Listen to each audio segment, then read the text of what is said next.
Both of these men thought there was an outside chance they actually could have been competing for the flyweight title here tonight, depending on the weigh-ins for Cejudo and Dillashaw. Benavidez was the backup, but Ortiz also acknowledged that he was ready to go 5 hard 5s if need be. Ortiz is in black, in blue. Benavidez is in black. Right away, you see Ortiz try to take the center of the octagon, but he took 2 of those low calf kicks right away. Those paid dividends very early. Body kick from Benavidez. Nice combination in return from Dustin Ortiz. 32 takedowns for Ortiz. Good for 4th in flyweight history. Benavidez, though, nice left. And an outstanding takedown defense. Benavidez north of 73% in that area. I mean, Benavidez has already landed 4 of those beautiful kicks. Oh, Ortiz may have just hurt him a little bit. And on the high crotch now, trying to run the pipe. Good job by Joe Benavidez. Trying to limp leg just enough to get his foot back on the ground. Now he's got a front headlock. Ortiz is trying to lock his hands behind him while threading the leg. Got to be careful of that Benavidez guillotine. Yep, got to be very careful. That's his go-to submission, 5 of them.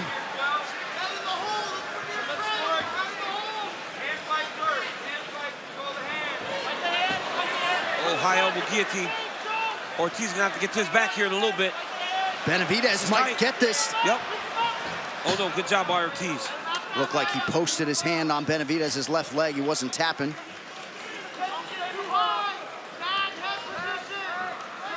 Ortiz now back to his feet. Good job by Ortiz. Look at the way that he takes his left leg and puts it on the outside of Benavidez's leg right away. That's the way to defend a takedown. You do not want your leg in the middle. Nice job by Ortiz with those short strikes. But you watch him in this fight as opposed to the first, he seems more confident. Oh, yeah, night and day. He just looks like a different fighter in this fight with Joseph Benavidez. And I guess that comes with feeling the guy before and then going into a rematch. Ortiz has fallen in love with those hands of late, and why not, given the recent finishes.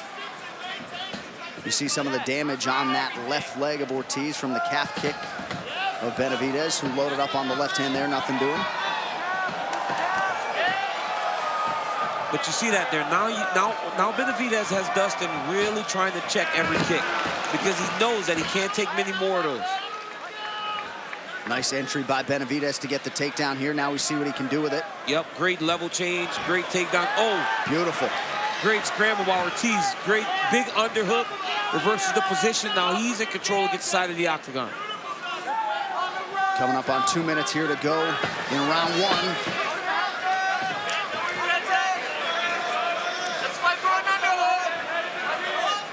1. Ortiz's corner calling for him to fight for an underhook here. Oh, nice level change by Benavidez. Really sat Dustin down to his butt. Now he's trying to secure the hips. Once he can secure the hips, he'll start pulling him off the fence or circling him off to try to get his back flat on the mat. So a couple early takedowns for Joseph Benavidez on 3 attempts. Ortiz posts, not able to get upright yet. Now he's back to his feet. Benavidez circles back to the front so they can cover the legs of Ortiz. If he doesn't cover the legs, he's got to be careful Ortiz doesn't switch him.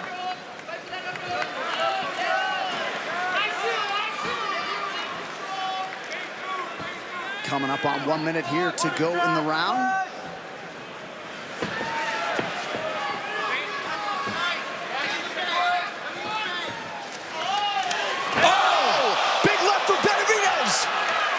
Ortiz seemed to recover pretty quickly, but that was the most significant strike of the round thus far. I mean, he threw that blind high kick, and I just said earlier that high kicks don't get countered. Benavidez with a beautiful counter left hand floored Ortiz.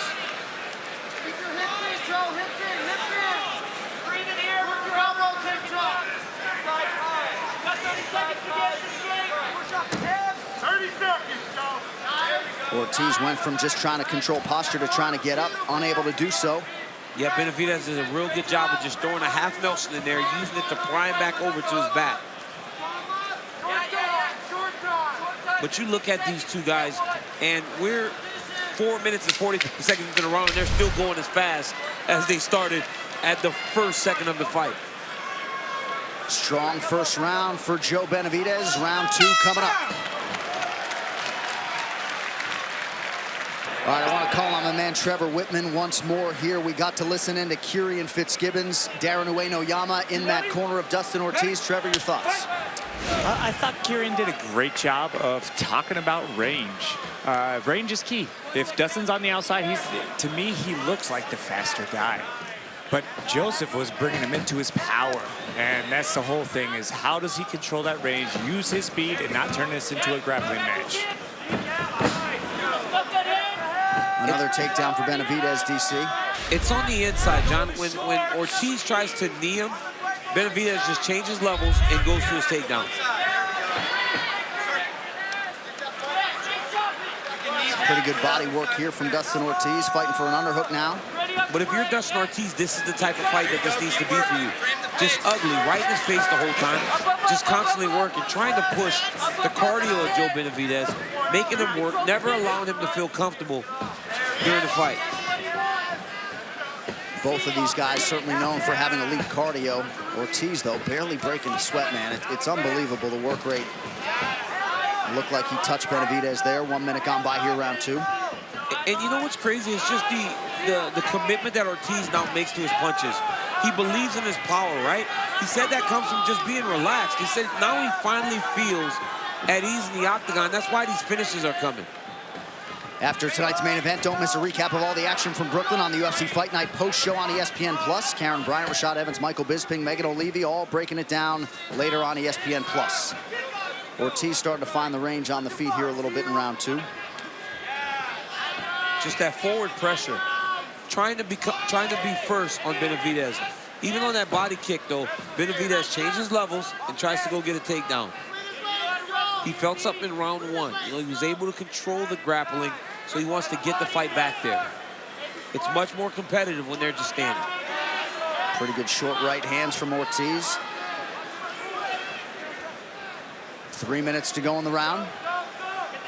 Yep, Joe B now has the leg in the middle so he can start working to a finish. Ortiz needs to get that leg back outside, get to the front, and start to sprawl his leg back. And dig an underhook, as he's done. Nice takedown defense from Benavidez, pushing down on the head. Ortiz doesn't let him transition to the back, though. Nice job by Ortiz. I mean, these wrestling transitions are beautiful. These guys are really getting after it.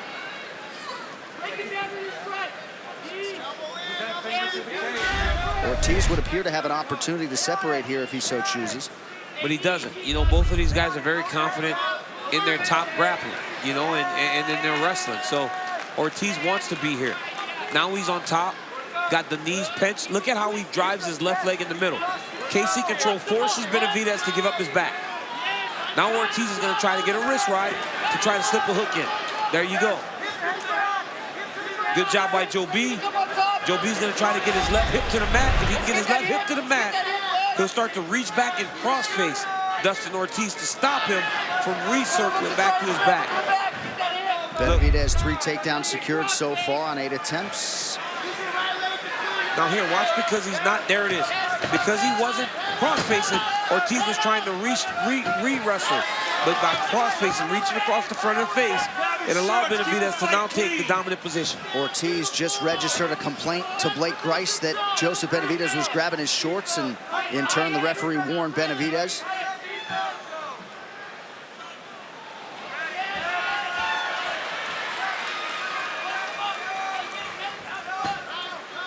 These wrestling grappling transitions are beautiful.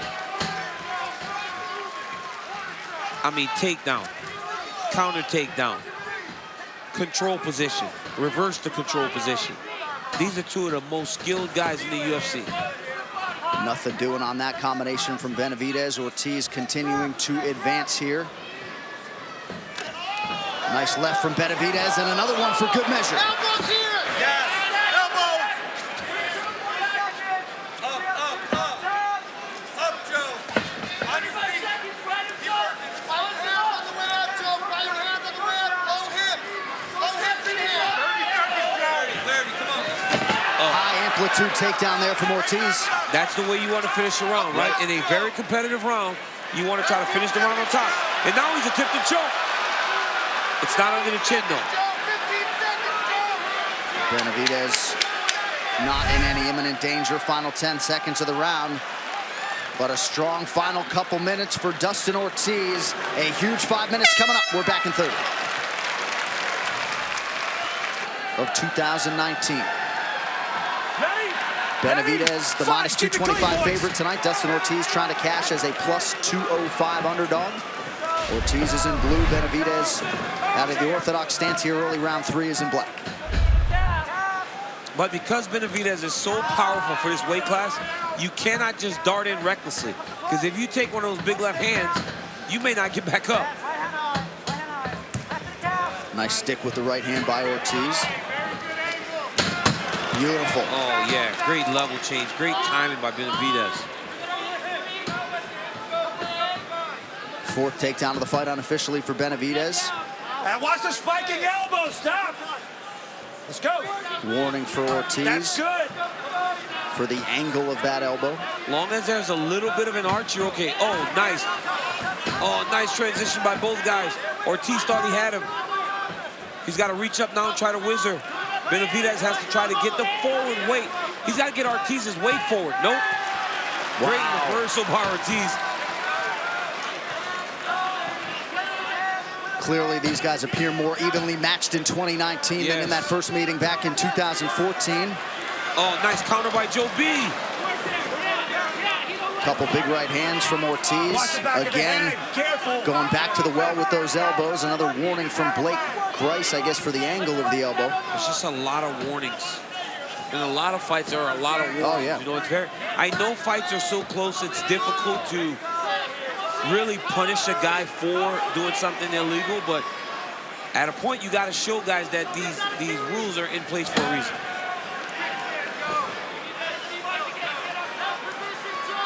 Now Benavidez with a body triangle. Just over 3 minutes in the round. And that'll be very key in trying to secure Ortiz. Right now, he's got a more secure position because it'll be much more difficult. Oh, he stuffed it under his neck.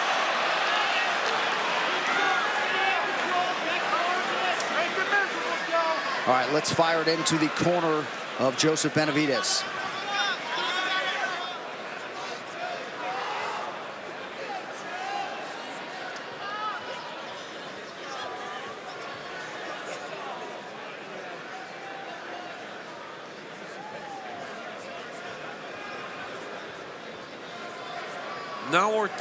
Now Ortiz has a chance. You got to put that foot on the mat. You got to go to the side of the body triangle. You cannot be on this side. He needs to go all the way over. Yep. Now he's got an opportunity to try and change and get that body triangle off of him. You can't do it from the other side. But with 2 minutes left in the round, Dustin Ortiz is now got to start trying to get a little bit desperate. Right. He's got to get a little desperate because Joe Benavidez is racking up points at this point.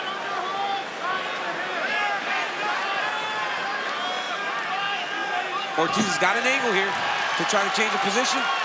Oh, nice transition by Joe. Under 2 minutes to go in the round, we show you the control time. Big advantages for Benavidez early and late in this fight. A big second round, of course, for Dustin Ortiz. Benavidez is just doing a really good job at controlling the grappling exchanges.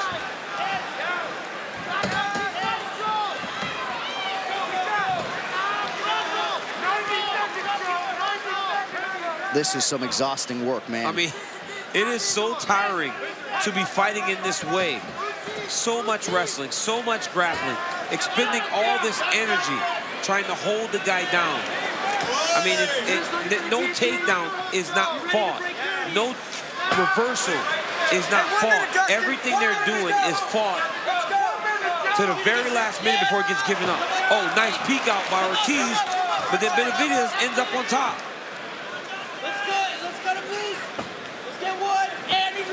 Under a minute now to decide this one.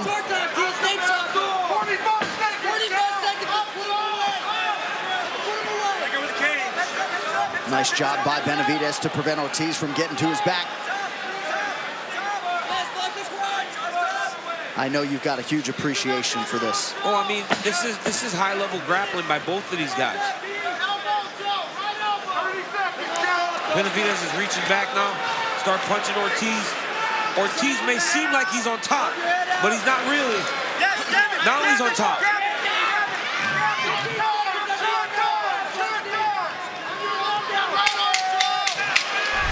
Final 10 seconds, a nice 1-2 from Ortiz, who did land 78 total strikes to just 33 for Benavidez, but largely it was a grappling affair tonight. Benavidez and Ortiz go the distance.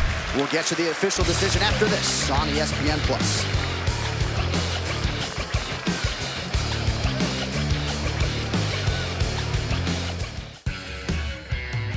All right, some numbers on this one in terms of the significant strikes far closer than the total strikes. Still advantage Ortiz. The takedowns, Benavidez doubling up on Ortiz, and the control time could be big. Nearly 6 minutes for the number 2 ranked Joseph Benavidez. The scorecards are now in. Bruce Buffer has them. Ladies and gentlemen, after 3 rounds, we go to the judges' scorecards for a decision. All 3 judges score this contest 29-28 for the winner by unanimous decision, Joseph Benavidez.